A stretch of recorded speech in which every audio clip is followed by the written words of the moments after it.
several demonstrations before the 30th of June, and of course they are against violence. What is your insight about that? Well, I'm for anyone who is sincerely against violence. However, what are the measures that will be taken to protect innocent people from violence on any sides? The fact that people will be gathering from both sides in front of the presidential palace, that really worries me.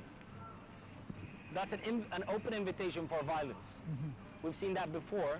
Even if both parties are not really willing, even although it's not true, what are the measures taken to prevent that from happening? I personally will be going out on the 30th, but I'll be going out in Tahrir because I believe that going to Tahrir is a provocation. And I know for a fact there's the third party, which is more or less the old deep state and those who have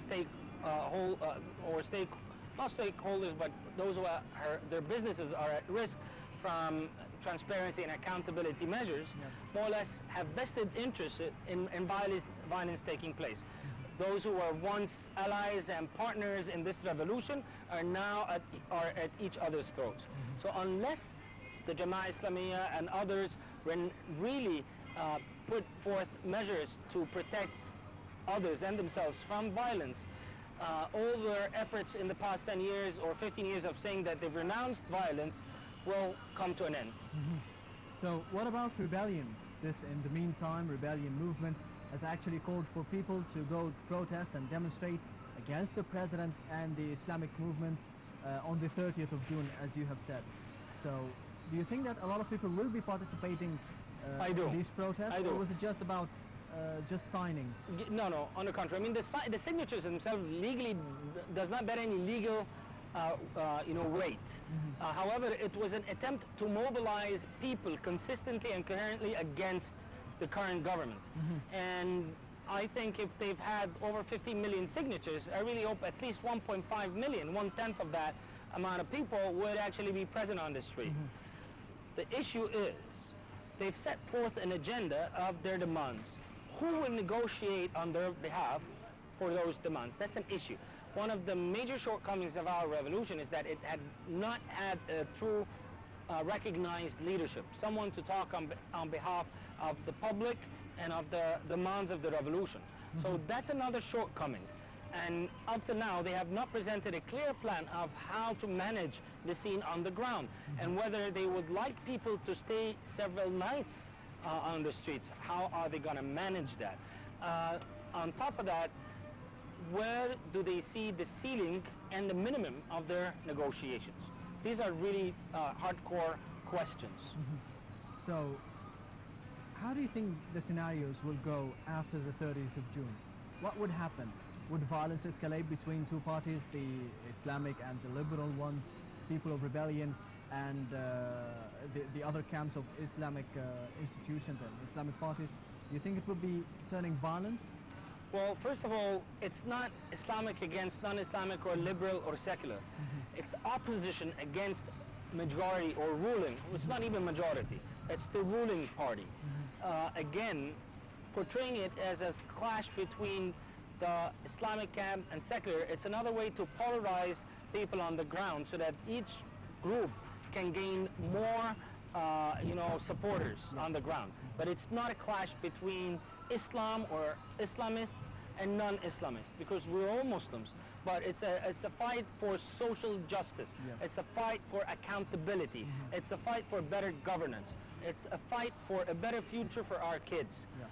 So it's not really about two different camps. It's about a camp that wants to be in control and does not want does not look except for its own interest, not even the national interest, and those who want a better future for themselves and their kids.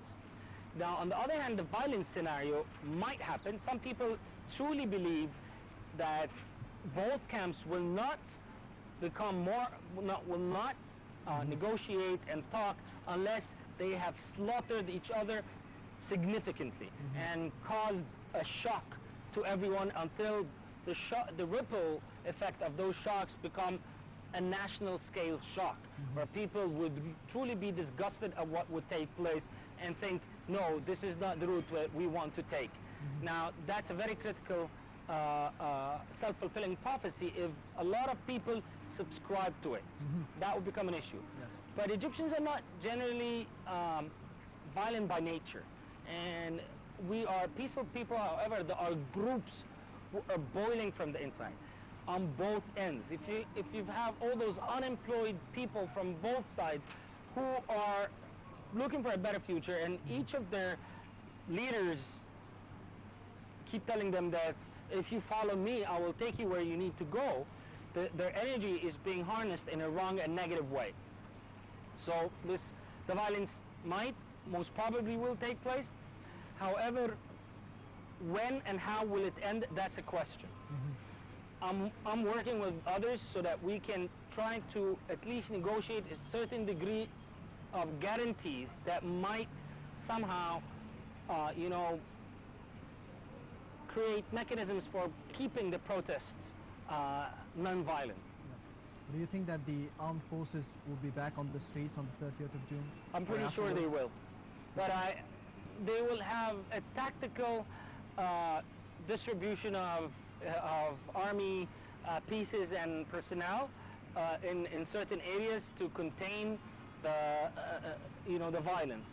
I do not foresee that the military has any interest in assuming power. It's not in their interest. They've already taken what they wanted from the very beginning with 6 articles for a special stature in the Constitution. Why would they be in the leading position again and lose a lot of credibility and accountability and credit with the people while they have someone else to be blamed for it? So I don't think there will be attempts on the military's behalf to take over. So not a lot of people will be willing to vote maybe for someone from the armed forces to be taking power back, just like the past 60 years? That's a different issue. If we have an early elections, that's a totally different ball game. Yes, because if we do have early elections, maybe this year or the next one, who do you think would win? It's too early to say. It really depends on the outcomes of what's going to happen now. Now, if the opposition managed to get its act straight, which I seriously doubt, and somehow make an umbrella for other than the National Salvation Front, because the National Salvation Front more or less has lost its credibility and a huge following because of its inconsistencies. People will not agree to have this alliance again with the reminiscence of the Mubarak regime and the National Salvation Front. There has to be a disengagement for people to take opposition seriously again. But do you think that the opposition refused to be joining the national dialogue with the Islamists or the Islamic camp, or of course the presidency, for certain reasons, or is it just because they're boycotting the whole process? Well, I'll tell you what, from my own experience, I've been involved in 7 rounds of the dialogue. However, none of it had amounted to anything significant. Yes. So a lot of the opposition believe there is no point at sitting with someone who's not willing to actually do something. Because we've tried dialogue before, it doesn't work. It's a containment policy on behalf of the brother. They only try to contain. Now, if they want to have real dialogue, they need to give some sort of concession as a measure of gaining trust again. Both sides have a serious trust issues with each other. So someone has to give concessions, and specifically the Muslim Brotherhood and the government needs to be giving those concessions because they're the ones in the leading seat or position. Mr. Ahmed Naguib, political activist, thank you very much for being with us today. Thank you. Thank you. And now it's time to go out for a quick break, so stay tuned with my cruise.